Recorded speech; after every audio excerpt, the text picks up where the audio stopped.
going guys, thanks for stopping by and welcome for today's video. I was requested to record a video about my upcoming cut, tell you everything about it, about my nutrition, about my training, about my activity level, about how I'm gonna approach the hunger or how I'm gonna fight it. So today I'm gonna share with you really quickly what I'm gonna do and why is the main reason I'm making this cut. So let's begin.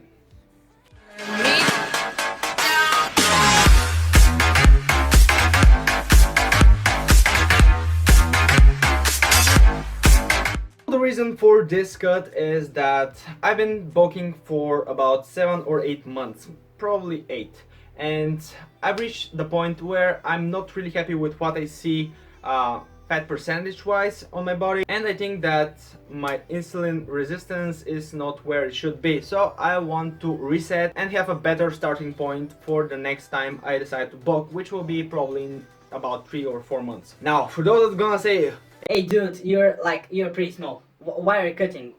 Why? Just keep bulking and make gains.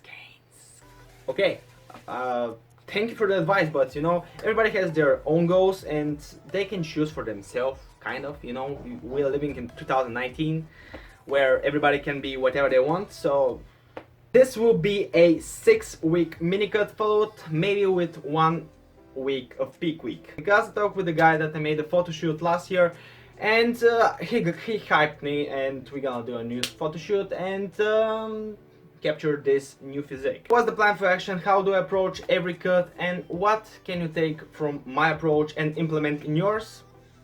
Let's see now. Training. So usually you are not supposed to change your training from bulking to cutting, and here's why. You have been lifting weights for 4 months and you have gained a lot of strength on specific exercises, hopefully compound moves, and now you're about to start cutting. The general advice is you have to do less reps when you're bulking and more when you're cutting, but that's just bullshit. You don't have to change anything. The idea when cutting is to retain as much strength as possible, and this means that you're gonna retain as much muscle mass as well. Make sense?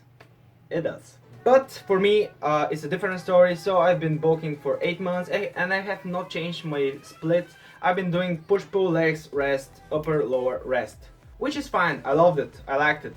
But I didn't like the part where I do push-pull, because I feel like I'm doing a bro split. I'm hitting my chest multiple times, my shoulders, my triceps one day, and the next day I'm doing just back and biceps, just for the pump.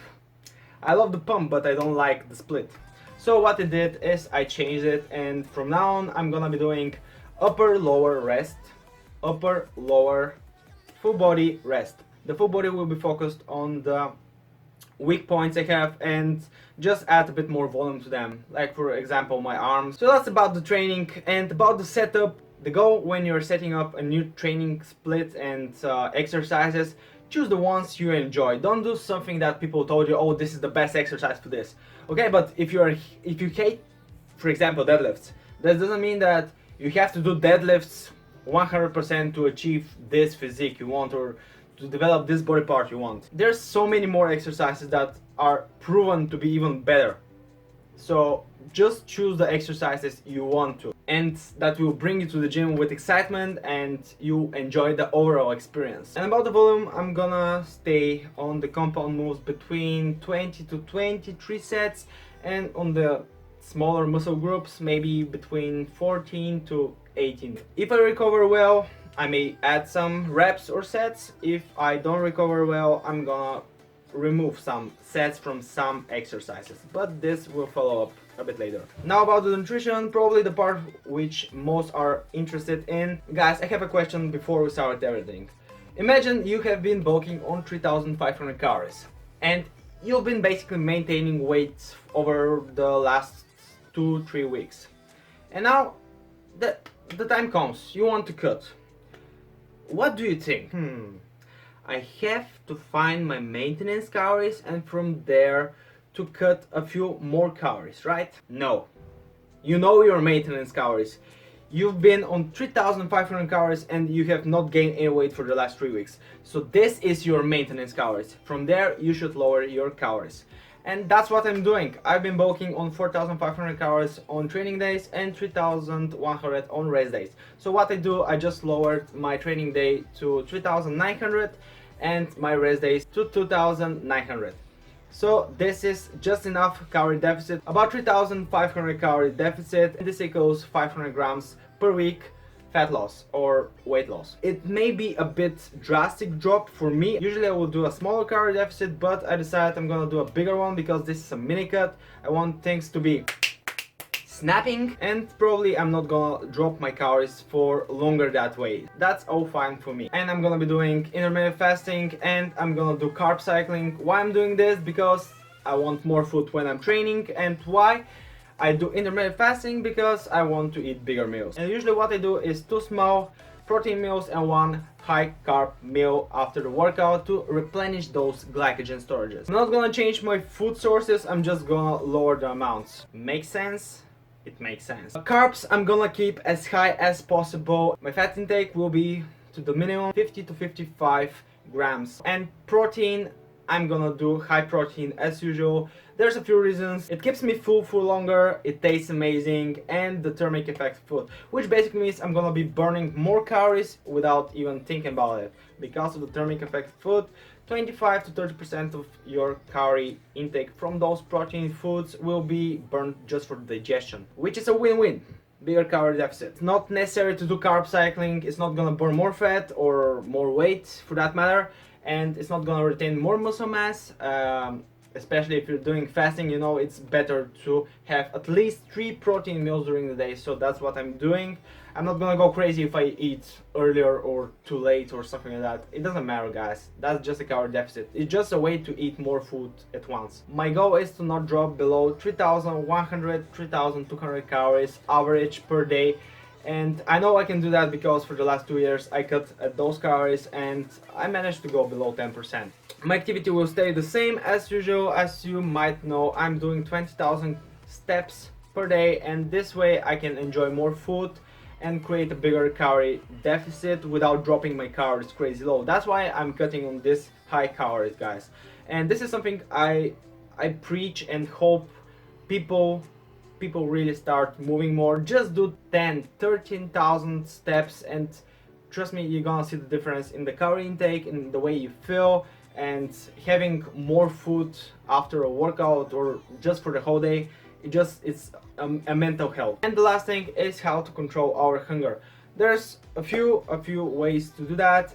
First is eating more calories, walk more. Intermittent fasting. You can control your hunger because you have a smaller period of time of eating and you can eat bigger meals and you don't feel like you're cutting, because most people think that when you're cutting you have to eat small portions and very often, and this is so not satisfying at all. Don't restrict yourself with the food choices. Eat whatever you want, guys. Seriously, I know some people are on lower calories, but eat 1 half Snickers or a whole Snickers today.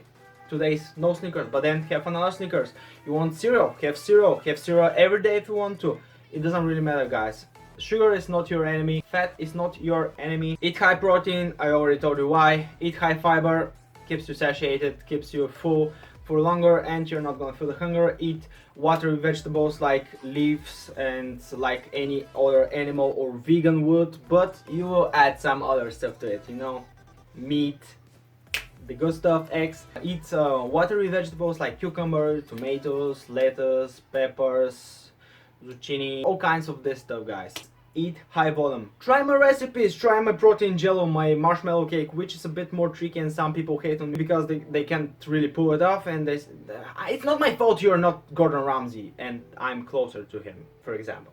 Caffeine does help when you're feeling hungry. Just have an energy drink, have a 0-calorie drink like Coke Zero, coffee, green tea, no sugar, use sweeteners, there's nothing scary at that. The last advice I'm gonna give you, just keep yourself busy. Just find something you want to do, like studying, okay, maybe not that, but like working on something you enjoy, like a hobby, or just walk your dog, walk your cat, walk your parrot, whatever you have there. Just keep yourself busy and distract yourself from food, and this is seriously such a helper. So guys, I don't want this video to get any longer. Hope you enjoyed. If you did, make sure to drop a like, comment down below if anything of what I said was useful for you, because I don't know, if it's not, I'm not gonna make videos like that anymore. Subscribe for more, and I'm gonna keep you busy in the next few weeks, I hope. So see you in my next video.